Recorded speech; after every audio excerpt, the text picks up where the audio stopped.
HVAC 101, I want to go over conductive, radiant, and convective heat transfer and explain why an HVAC system by itself can't handle 100% of the load in a space. Let's talk about these concepts first. So, conductive heat transfer is the transfer of heat through a solid material due to a temperature difference. So in our case here, if we're looking at this envelope, let's say it's 100 degrees outside, 70 degrees inside, there is a temperature difference there, and heat is going to be transferred through this wall and through this glass through conduction. For both of these materials, on one side, you have a high temperature, and on the other side, you have a lower temperature, and the heat is going to be transferred through. And it doesn't matter if it's opaque or clear. Even if the sun is not shining or this window is fully shaded, you are still going to have a conductive component to heat transfer through this window because of a temperature difference.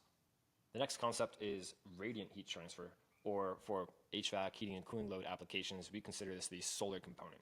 This is the transfer of heat via electromagnetic waves from the sun through a transparent or translucent surface. So these waves come in and directly heat up surfaces through radiant heat transfer. It doesn't matter what the temperature difference is, it's the radiation itself that heats up the surfaces. A great tangible example of radiant heat is if you're standing in front of a campfire and it's cold outside, but you are really hot.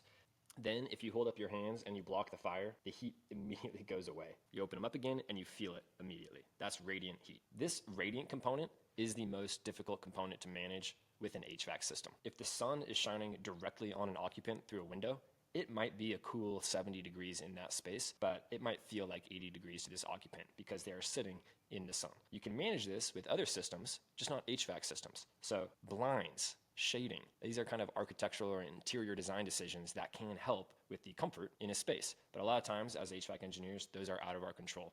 So we design assuming worst case scenario, the sun is getting in. One more note with solar load, radiant. It also shines directly on our walls. So our opaque exterior surfaces are seeing a solar load. It's just being converted to a conductive load by the time it gets into the space. If it's 100 degrees ambient outside, there is a very complex calculation that is done to determine what the solar air temperature is for a wall, and it's going to be greater than 100 degrees based on the solar loads around it. It may be 105, 110 degrees on the surface of the wall due to radiant. But like I said, that gets converted to a conductive load by the time it enters the space. The last component is our convective load. Convective load is the transfer of heat from a solid surface to a fluid, or in our example, to air.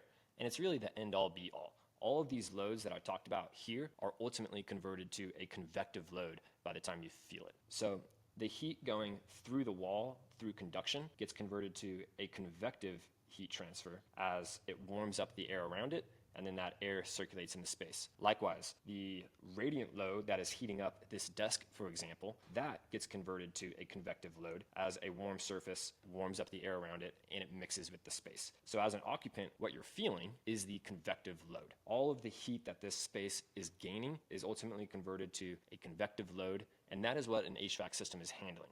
We blow cold air into the room because that is convection. That is handling the convective load in this space. The only exception, like I mentioned, is if the sunlight is hitting an occupant directly, that is radiant load directly on them. Otherwise, it's all making its way to convective, and that's what we're trying to handle with a HVAC system. So, as always, super important to understand the fundamentals of what's going on here so that it can make you a better consultant. If you've got an executive in a corner office with 90% glazing, beautiful view, 70 degrees in the room, but they're still feeling hot, it comes down to heat transfer, these different components. It comes down to that radiant heat. And so understanding these things helps you to troubleshoot, helps you to validate your designs, and understand what is possible given the laws of physics.